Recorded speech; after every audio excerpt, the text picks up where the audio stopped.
Conrad Negron here with Trish and Cherie Porter. Welcome. Thank you. Oh my gosh, the 173rd Airborne Peace Chapel. We just had the most exciting event and fundraiser, and we're here to discuss it, show everybody some of the activities, some of the things that happened, and the amazing interviews. Yeah. Wasn't it fun? Oh, it was great. I didn't ever see you because you walk too fast. I know. That's the fastest, I think, and I'm just starting to catch my breath right now. It's been a couple weeks, packed. and it was fantastic. I have never seen, the first responders and our heroes today need to be congratulated, need to be, just commended Sure every do. day. Sure Because do. after, and you'll see some of the interviews a little later in this video, but what's the 173rd Airborne Peace Chapel? Your husband started it. Yes, when he was in Vietnam with the 173rd Airborne in combat. One of the men said to him when they were having a worship service, and they had no tent like they had for other, like this hospital and in places where they lived. And they didn't have a chapel at all. He just had to have open air services. And they were sitting out in the rain one Sunday having a service. And one of the soldiers said at the end of the service, "Chaplain, why don't we build a chapel?" Now these were airborne guys. It makes sense to build a Yeah. chapel. Yeah. In Vietnam, that must have been... Right there on the firing lines, right in the middle of They combat. They were at the. They Yeah. went out just about every day on search and destroy operations. So he looked at him and he said, "Well, son, we're fighting a war. I don't exactly know how we're going to build a chapel." So at the end of the service, the young man walked up to him and handed him a handful of money. And by the end of the week, he had $1,300. Wow. Which was a little bit of money then. Back then, it was. So Was he getting support, from his command, from his... no, he just did it on his own. Uh-huh. As a matter Wow. of fact, he was a Yeah. maverick. Yeah. So he got an architect, a civilian architect, Vietnamese civilian architect, to draw the plans. They smuggled the materials through the Viet Cong lines. I always like that smuggling, but go ahead. No. They did. They would go out on search and destroy operations, come back in, and build the chapel. Oh my gosh, it's so They had amazing. an engineering group that And- found out what they were doing, and they came and helped them, even stayed on a little while to help them do it past Wow, their time. in Vietnam. So how many years was he there in Vietnam? did And then all this obviously in- he brought it back to the United States. He did all this in 1 year. They did all And built this it there. in 1 Wow. year. Yeah. He was there 65 and came back in 66. So they built a chapel that seated 150 men. It was a beautiful, beautiful wood frame building, and what it did for their morale was what And I've was seen so some pictures of it. wonderful. We can see on the website and stuff. It's really just amazing. Yeah. Some of Yeah. the pictures and things like that. Right. Now, Cherie, when you were younger, obviously, how did you start to get involved? Well, it wasn't till years later when Daddy came home. And when he came back from Vietnam, he had such a drive to do something to help the troops of treatment. He saw the desperate need. But life goes on, and what happened, I think we had his story first with everything that he saw in Vietnam and the trauma and so much that they were going through.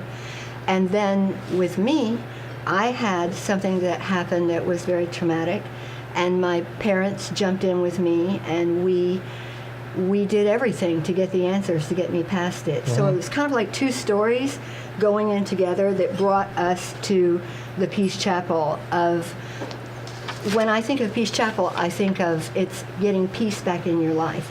That's what Peace Chapel is all about. And it's very different because you're talking about some of the post-traumatic, stress that Right. people are going through. Right. And at the time, they didn't even know what that was. No. Shell shock. What do you have, is the what they called headaches? it. Take an aspirin. That's what it was. Yeah. So you guys have kept this going. I mean, I can't even believe how many years. So what's the next? I mean, we're in it right now. Right. We had the fundraiser that we just had. Right. That's which everybody will see here in a few minutes. Some of the stuff we did, but. How are you keeping it going? What's the next step for the Peace Chapel? Well, we're very fortunate because we met with the county superintendent, and he loves what we're doing. John Bonet, right? John, Right. Okay. John Benoit, and he said that he would move things quickly for us. And when we came to him, as each step as we went along, that he would move it along for us and introduce us to the planner. The planner. This is said- in Sky Valley. Let me jump in. That's right, It's 22 acres. 22 acres out there. On the hot springs. which is relaxing. I want to go already. Yeah, really. Zone to I think we all need to Ranch. go there. No, we all. That's our point. We Yeah. all need this. Yeah, I think so. So we saw the fundraiser that we just did, Right. and this is going all over the world. And I invite everybody to, contact us, contact me, enjoy the video. We have some emotional things. I talked to Lieutenant Joe Torillo of the New York Fire Department, and I also Great. spoke with Marine Captain Mark Shelton, Right. Purple Heart recipient, and you think you're having a bad day. Yeah, that's right. You know, and you hear these stories. And you hear these stories. Yeah. What's the next step? We need to continue to have funds to build this facility out there. Is that right? That's right. Right. That's right. It's What's the about next step? raising money now. That's where we are. We have handpicked a team that it's so wonderful. People are ready to go. We're waiting to go. We found a way to build now that is next to nothing as far as to get this thing up and going, and it will go up fast. So it's kind of like what they call it, Otani? It's ton- well, you've got the 173D Peace Chapel that stands as a monument, and it's also a treatment center for stress. And like I said, getting power back in your life. Otani, opening to a new you, is a resort going around that we would also open up to civilians also Okay. to come for all kinds of treatment for chronic stress, acute stress, all the way to PTS. I don't have any stress. I don't have any stress. None of us do. None of us have right? any stress. That's why I think you throw events like this and the fire department, the police department. We talked with Lieutenant Evan Peterson, who is here in the desert, in the Yeah. Palm Desert Indian Wells area. What a fine young man, but he's been around a yeah, while, and yeah. we need guys like that. And Yeah. we need, when you see these first responders, and you see especially Captain Shelton. Oh my gosh. And you guys are very close with him. Tell me a little bit about your relationship with him. He's like a family member. Well, we're just sick and tired of the way police are being treated in America right, right. now. Yeah. So one of the things we really want to do is emphasize that they have stress. I know one of them told me he had just been on a really difficult call, and he stopped for gas, and he just sat there for a minute, and he said all of a sudden he was crying. Yeah. Just didn't know why all of a sudden he was crying, but this is what happens. They live with constant stress. Their lives are in danger if they stop to pump gas, or if they stop someone now. Well, that's to give them a that's ticket. just so horrible. And Yeah. I think at this time we're not going to get into politics and stuff, but I think inevitably maybe the police won't come Right. because they know that you don't Right. in your area. Well, then If they're not appreciated or what's going to happen. So I think everybody should go out there and So we want to tell show them our If appreciation. you're going to break the law, then you need to be arrested. Yeah. But Yeah. and I think what's most important, especially right now with our troops in Afghanistan and all over the world, this conflict, our poor soldiers, these guys, the captains of the world, these are real heroes, and I love what you guys are doing. It's so important back here that we support it here and here in the desert, all over the world. Invite everybody to continue to help in any way that they can. But you had told me that your father wrote a book. Yes. Okay, and I know you put some notes down. Have you got a second to read it to me? I would love to. Okay, go ahead, please. I've kind of got 3 little parts here. And the reason I do this is it gives my father a chance to speak to course. all of us. And his story is the main story, of what he saw in Vietnam and that vision that he came back with to get this project up and going because he saw the importance. Well, he sure did. He had a lot of, foresight to see something that, he was 30, 40 years ahead of his time. Yeah, he was. Yeah. He was. Tell me, I want to hear it. And I want to bring this in because, when we're talking about that the men came together and said, let's build a chapel and all of this, I want to give you just maybe a mood that might have been going on. They were desperate, and I think they needed that symbol to stand there for peace, and so this was one thing that my father wrote that maybe you can get that feeling Let's do of it. what Let's he hear was it. seeing. God, how can he be here when little children are starving to death or shot by soldiers? Where was God when my best friend stepped on the grenade? I'm so lonely for my family. The stifling jungle, the stench of war, the constant fear of attack are all making me wonder what kind of person I am. I'm afraid, I'm angry, I'm lonely, I'm tired, I'm homesick. The girls here are pretty and loving and make me forget I'm fighting a war. I might die tomorrow, so why not live today? My brother died 3 weeks ago. He would have gone home next month. No one back home will ever believe what it is really like here. War is hell. I can't. I always heard, and now I know what that means. I knew these young soldiers personally, walked with them shoulder to shoulder.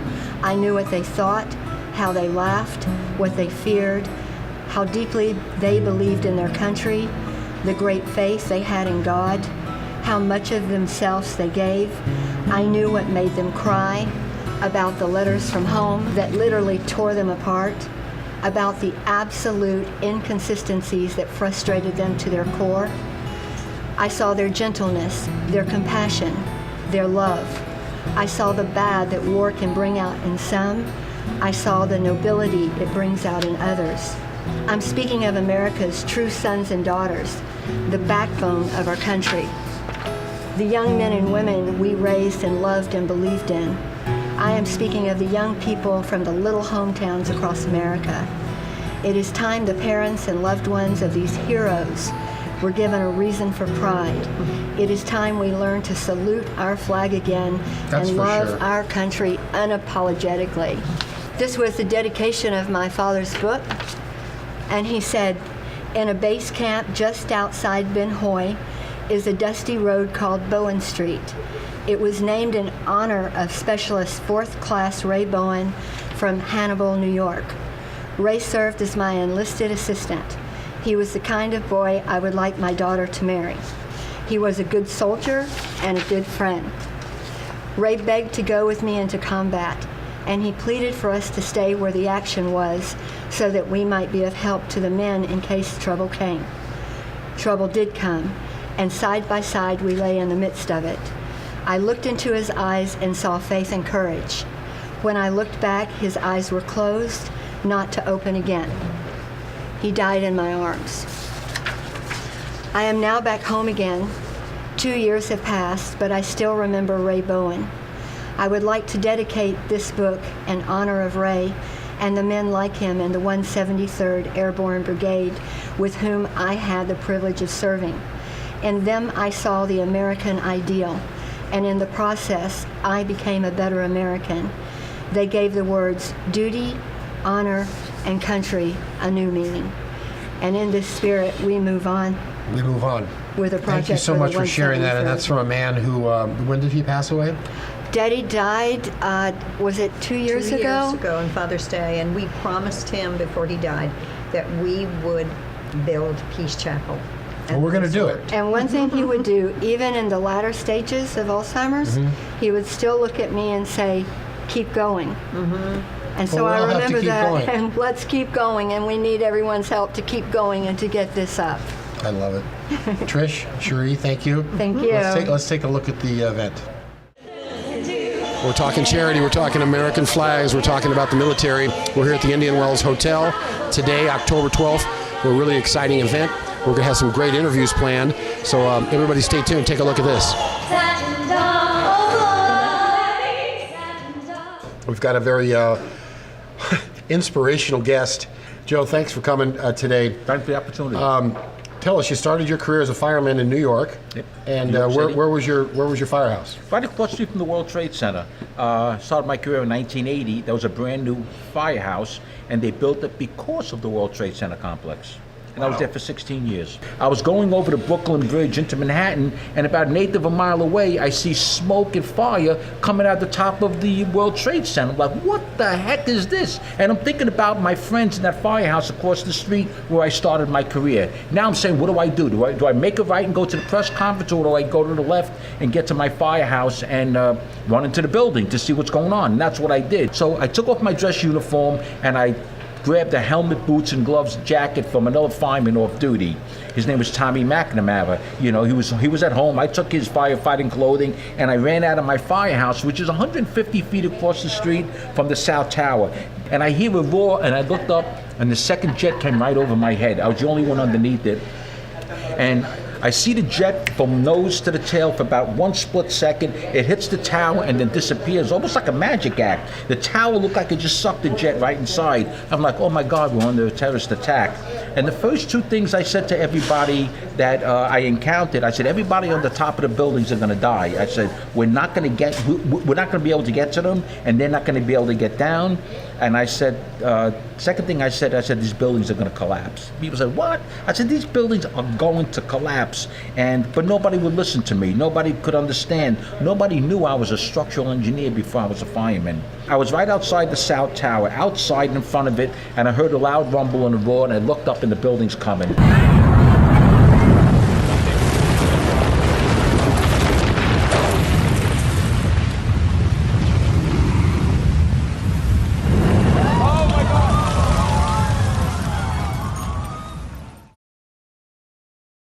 Conrad Negron talking today with Captain Mark Shelton.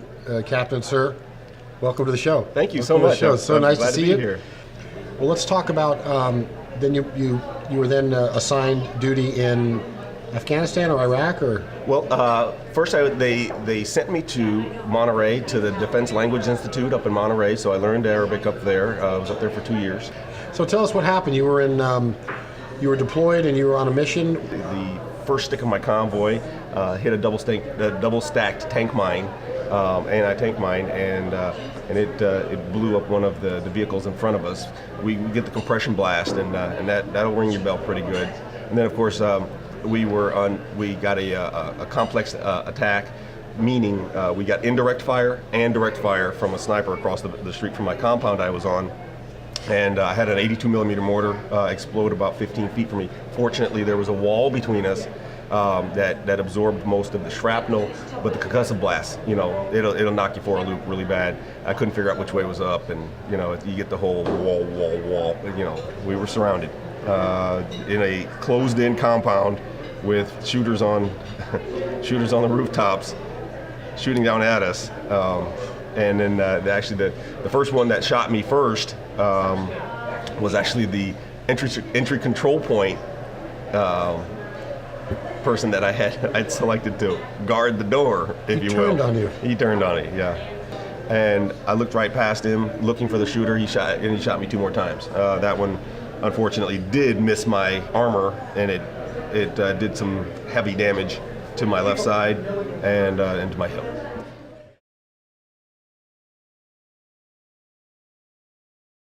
Conrad Negron, let's talk law enforcement here in the desert at the Indian Wells Hotel today. I've got with me Evan Peterson. Correct. You are the boss. I am. You are the captain. I'm not the captain. I'm a step away from the captain. I'm a lieutenant. I run the Indian Wells Police Department. So how long have you been doing that? I've been out here in the desert the last year. I've been with the department coming up on 20 years. 20 years? Yeah. What are some of the crazy things you've seen in law enforcement? Oh.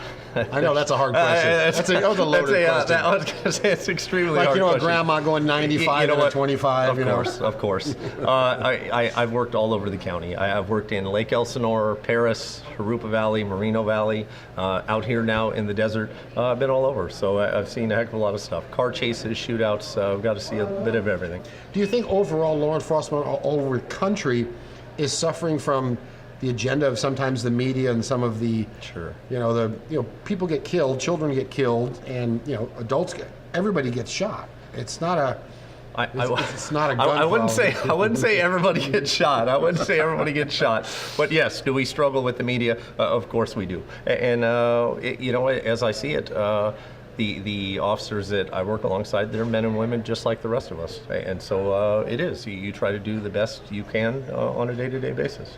The number one reason people are getting in car accidents is still for distracted driving and speed. We just can't stop people getting off their cell phones. If we could, we would have a lot less accidents. It's just so unbelievable. I talk about this, and you can't text. I don't care who you are. You can't do it. I know. If you're going 8 miles an hour, I know. My brother told me the other day that he was coming down Fred Waring, which is 3 lanes. A guy literally stopped in the far lane and was texting. Yeah. I mean, it is still our number one cause of accidents. It is people speeding and texting at the same time. all right, we're back. Wow. You did it. You did it. We pulled it off, didn't we? Yeah. You guys did such an unbelievable job. I'm still touched by the stories. Cherie, it's almost like the stress is still there, though, isn't it? Absolutely, and that's what this project is about. And as we talked about for our military, they need this so much, and our firemen and our brave policemen and our EMTs, you know, course. that are out there for us. And they come in these times of stress and they disappear, and most of the time we never get to thank them for all they're doing. But the one thing that I wanted to say with stress that so many of us don't realize, that with so many serious illnesses, stress is at the heart of it. We don't realize, we get sick later and we don't realize that stress was there. They say 75% of a lot of the doctor's visits are all stress related. And I've always thought sometimes, you know, like if we get hurt, we wear a cast on our arm or we go in and get medical checkups. But for stress, none of us do that. We don't want to talk about it because we appear weak, you know? And I just want to say we're all human. And what Peace Chapel is all about, we're like a tune-up place. You know, where That's you a can, great way of saying that, a where you tune-up can go place. in, you can get tuned up, and you can get the tools that you need. A lot of us don't even know about these tools. Your husband didn't know that 30, 40 years ago and was trying to do the best he can. No, in fact, when he came Yeah. home, he was pastoring a civilian church and he kept going to funerals. He has a PhD. And he finally figured out that he was going to all those funerals for all the kids who died around him. That's just Yeah. crazy. And it took him that long as a psychologist to figure it out. So think what it must be for the young people who have no idea why they're hurting. That's why we want to do this. And there's not treatments out there. There's just not the things that are really working. It needs to be individualized. Everything under one roof and a getaway, you know, That's what you're vacation. doing. The 173rd style. Airborne Peace Chapel. Thank you so much. Trish, you thank you. too. Thanks for letting me be involved. Thank you. Thank Cherie, you thank for being involved. Everybody Conrad. take a look. I hope you enjoyed the video. There's going to be more to come. We'll be holding more events out here in the desert. We're going to get ready to build the Peace Yes. Chapel, which is it's going to happen. So everybody take some of the information down, and you can see the rest of the interviews at the website that we'll show you. Everybody have a great day.